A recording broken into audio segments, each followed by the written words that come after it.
What is up, guys? Zam for Playbook.gg, and in this video we're going to answer a community question from Bet King, who wants to know what are some great runs in Madden 19. Before we dive into this video, make sure to subscribe to the channel and hit that notification bell so that you don't miss any of the great tutorials that we've got headed your way here on the Playbook.gg YouTube channel. So welcome back, everybody. In this video we're going to talk about the halfback dive from any single back formation and why it is one of the best runs in Madden 19. Now typically when you think about the best runs, you're thinking about tosses, plays that have lead blockers to get you out on the perimeter where you can, make one cut or a spin move and get, downfield and pick up your 20 yards. The thing about the single back halfback dive is that if you know what you're doing, you can turn this into a stretch call away from the quarterback's handedness. So with this video, we're going to talk about what is the dive stretch and how to make this work. So I'm going to go ahead and place the ball to the right hash mark here.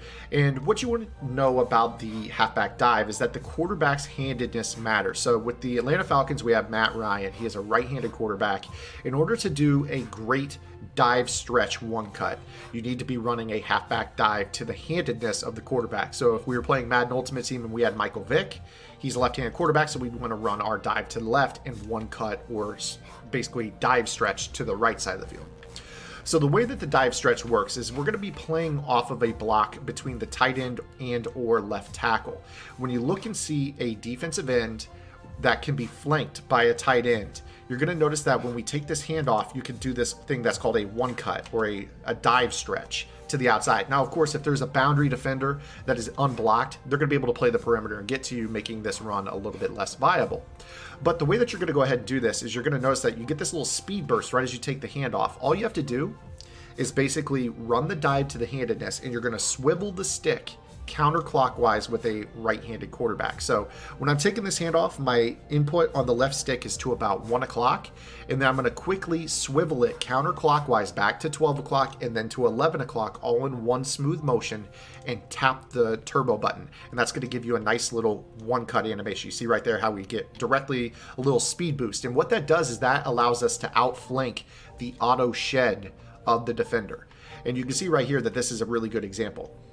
What this happens to be is a disengage. So when you put in a drastic input of direction change, it causes defensive players to just disengage. This is not an actual block shed by Von Miller, but the speed in which we do this dive cut and get to the outside allows us to overplay that animation and get leverage to the outside. And in fact, if we had held our block here on this wide receiver versus this corner, we would have been out to the sideline, cut it upfield, and picked up a gain of about 10 yards.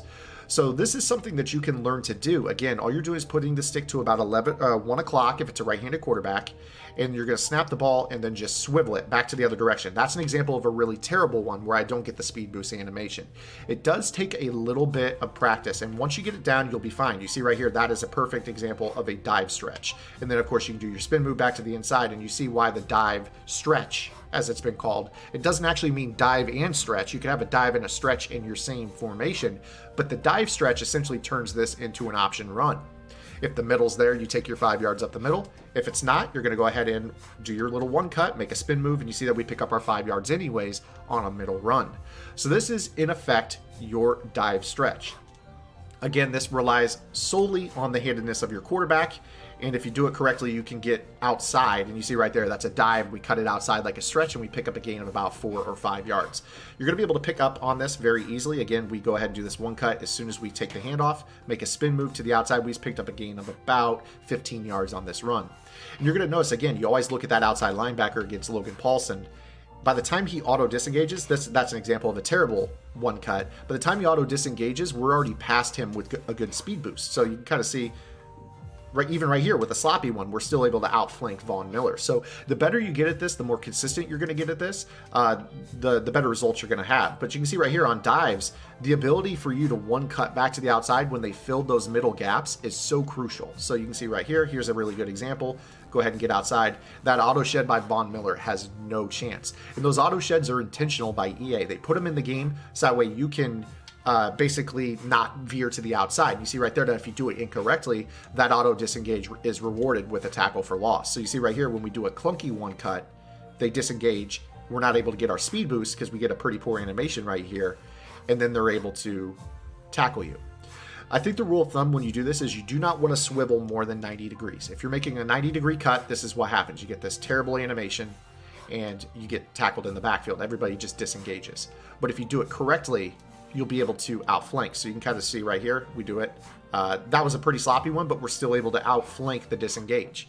So the better you guys get at it, the better results are going to be.